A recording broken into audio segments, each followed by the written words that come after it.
Meus queridos irmãos em Cristo Jesus, nosso Senhor, eu tenho uma palavra de Deus para falar em poucos minutos. Quero deixar registrado este sentimento divino que paira no meu coração sobre o seguinte tema: o glorioso plano de Deus para a sua vida. O glorioso plano de Deus para a sua vida.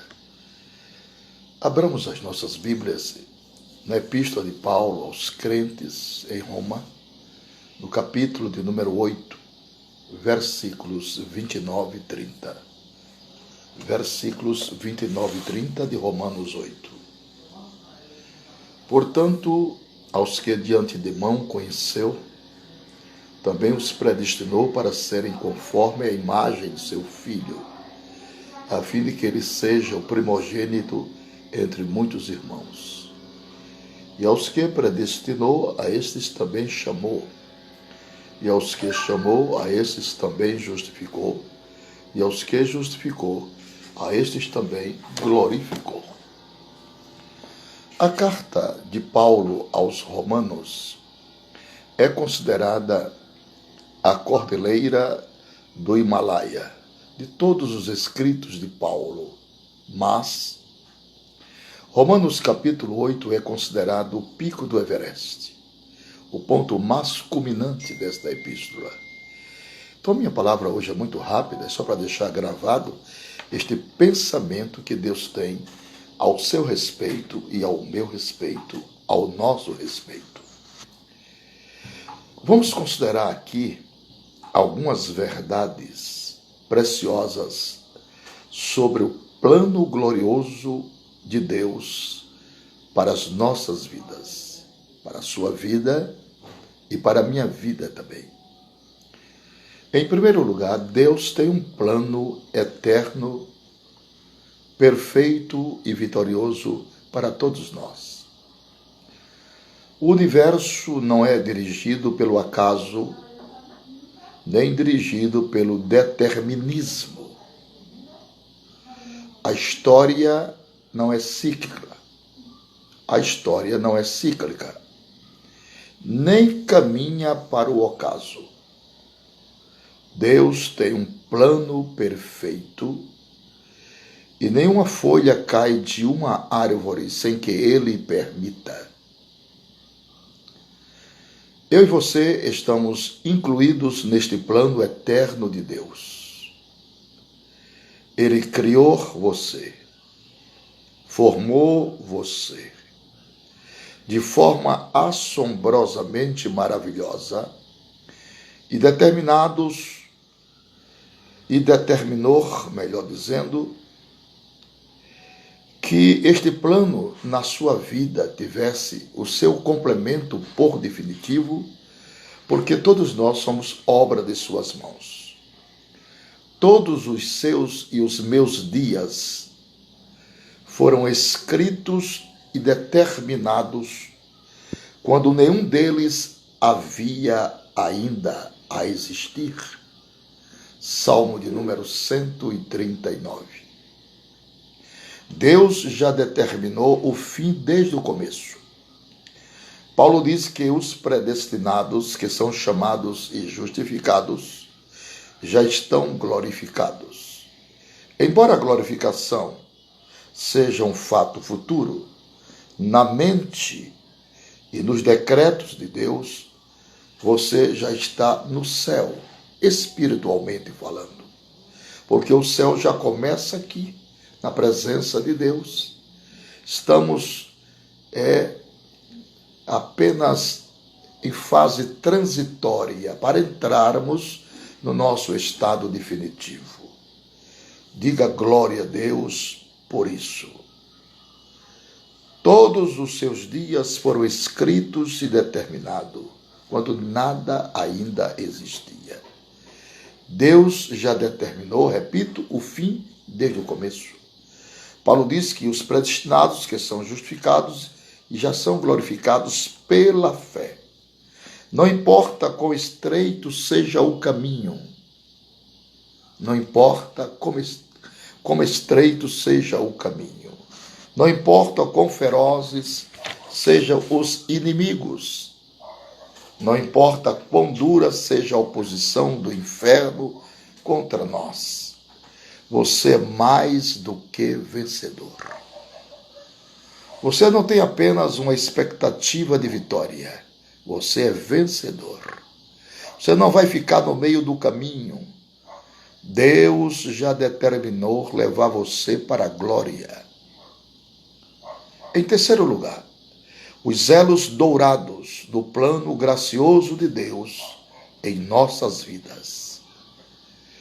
Paulo, nesses 2 versos, nos mostra os elos desta corrente dourada da graça. Esse plano vai de eternidade a eternidade. Ele começa antes do tempo e avança rumo à eternidade. Vejamos como isso se desenrola num plano perfeito, eterno e vitorioso. Deus conhece, ou melhor, conheceu você de antemão, conforme Romanos 8:29. Na eternidade, antes que houvesse mundo, você já estava arrolado no coração de Deus. Deus conheceu você antes de lançar os fundamentos da terra. Você já estava no seu eterno e meigo coração. Antes de Deus criar o universo, o verbo conhecer significa amar. É o mesmo verbo yadá, em Gênesis capítulo 4, versículo 1, quando diz que Adão conheceu a Eva e ela concebeu. Deus conheceu você intimamente quando você ainda não existia. Você foi concebido no mundo imaginário, na mente divina, antes de ser concebido no ventre de sua mãe. Há filhos que podem não ser programados pelos seus pais, mas você foi programado na mente de Deus antes dos tempos eternos. Antes dos tempos eternos, Deus já o programou você. A Bíblia diz que Deus conheceu você de antemão e predestinou você para ser semelhante a Jesus. Antes de Deus determinar, criar os céus e a terra, Ele já havia determinado você, escolher você e levar você para o céu. A eleição de Deus foi incondicional. Deus não escolheu você porque Ele previu que você poderia crer nele. Não. Pois se assim fosse, a causa de sua salvação estaria na sua fé. A fé não é a causa da eleição, mas o resultado dela. A Bíblia diz: todos quanto havia sido destinados para a vida eterna creram. Atos 13:48. Não diz o texto que todos creram foram destinados para a vida eterna, mas que todos os que foram destinados para a vida eterna, esses creram. Assim a fé não é uma causa de eleição, mas de consequência. Então, meus irmãos e meus amigos, agora saiba que a salvação é eterna. Nós estamos falando da eternidade da salvação. Mas tem uma cláusula que você deve observar: para todos os que lhes obedecem. Para todos os que lhe obedecem. A parte divina e a parte humana. Deus não escolheu nós por causa das nossas obras, é óbvio. Ao contrário, Deus escolheu a nós para as boas obras. A Bíblia diz que somos feituras de Deus, criados em Cristo para as boas obras. Efésios 2 e versículo 10. Deus não nos escolheu porque fazíamos o bem, mas para fazermos o bem. Ele não escolheu por qualquer mérito nosso, mas a despeito de nossos deméritos. Deus não escolheu você por causa de sua santidade. Ao contrário, Deus escolheu você para que você fosse santo e irrepreensível. Efésios 1, verso 4. A santidade não é a causa da eleição, mas a sua consequência. Deus não escolheu você por causa da sua obediência. Ao contrário, Deus escolheu você para a obediência. 1 Pedro 1:2. Deus escolheu Jacó no ventre da sua mãe, antes que ele praticasse o bem ou o mal. Deus escolheu você independentemente dos seus méritos e deméritos. A causa da sua eleição está no amor de Deus e não nos seus merecimentos. Em terceiro lugar, a eleição de Deus foi proposital. Aqueles que se opõem à bendita doutrina da eleição divina, dizendo que ela é um estímulo a uma vida relaxada. A Bíblia responde: Deus nos conheceu de antemão e nos predestinou para sermos conforme a imagem de Cristo. A predestinação é um ato divino. Agora, impõe a este homem a obediência. Não existe salvação sem essa regra, chamada obediência, renúncia das concupiscências nocivas e avanço para a santificação. O grande projeto da eleição divina é nos tornar parecidos com Jesus. Não é apenas para nos levar para a glória, mas de nos tornar semelhantes ao Rei da Glória.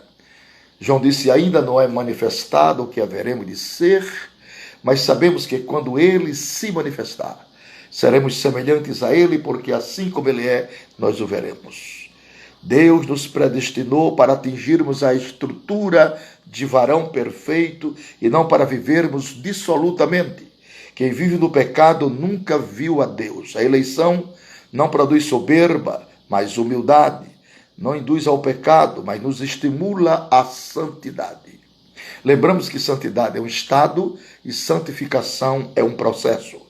Aqueles que dizem que a doutrina da eleição acaba induzindo as pessoas a uma vida de pecado. A Bíblia responde que Deus nos escolheu para sermos santos e irrepreensíveis. Portanto, devemos provar a nossa eleição por meio de uma vida de santidade. A única garantia que somos um povo eleito é se somos um povo santo. Então, meus queridos e amados irmãos, eu não tenho nenhuma dúvida a respeito do projeto divino da nossa salvação. Eu não tenho nenhuma dúvida sobre a doutrina da predestinação. Predestinação, sim, mas com responsabilidade do homem. A graça de Deus se há manifestado, trazendo salvação a todos os homens. Agora vem o versículo número 11, isso é Tito, capítulo 2, verso 10. Ensinando que renunciando às concupiscências. Essa é a parte humana. A parte divina está garantida. A parte humana é obedecer. A obediência é melhor do que o sacrifício. Deus chamou a todos os homens e ainda chama para a salvação. Romanos 8, verso 30. Há dois chamados, um externo e outro interno, um geral e outro específico, um dirigido aos ouvidos e outros ao coração. A Bíblia diz que muitos são chamados, mas poucos os escolhidos. Jesus diz: as minhas ovelhas ouvem a minha voz e me seguem. Jesus diz: quem é de Deus, ouve as palavras de Deus. O chamado é irresistível. Deus chama, agora cabe ao homem abrir o coração ou fechar o coração. Esse querer é do homem. O coração do homem tem um trinco só pelo lado de dentro. Pelo lado de fora não tem trinco. Você ouve uma mensagem, escuta um hino, lê um folheto, um livro evangélico e de repente seu coração é tocado e aberto. Mas quem abre o coração é você. Deus só adentra os portais da alma quando ela se abre de par em par, como a janela da alva. De repente as escamas caem dos seus olhos e aquilo que você não compreendia passa a compreender. Aquilo que você não amava passa a amar.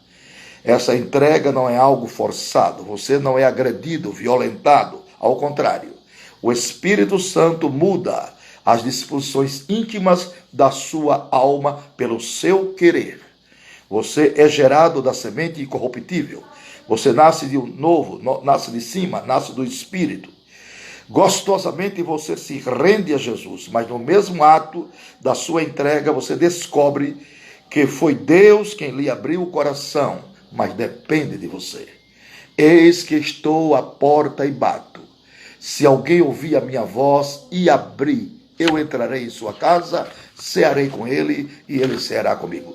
A bênção está condicionada ao meu querer. Nós não podemos furtar a parte da responsabilidade do homem. Salvação eterna para todos os que lhe obedecem. Predestinação é para que todos sejam salvos. Agora, depende do meu querer. Eu ofereço a bênção e a maldição e a pessoa escolhe. Ou Gerazim ou Ebal. O querer, agora a escolha é livre. Nós sabemos que o chamado de Deus é eficaz. Deus tem eficácia no seu chamado. Deus justifica o homem através da graça, através da fé e através do sangue derramado. Deus te abençoe, que estas palavras calem bem alto em seu coração. Não excluímos da salvação a responsabilidade do homem. Deus te abençoe.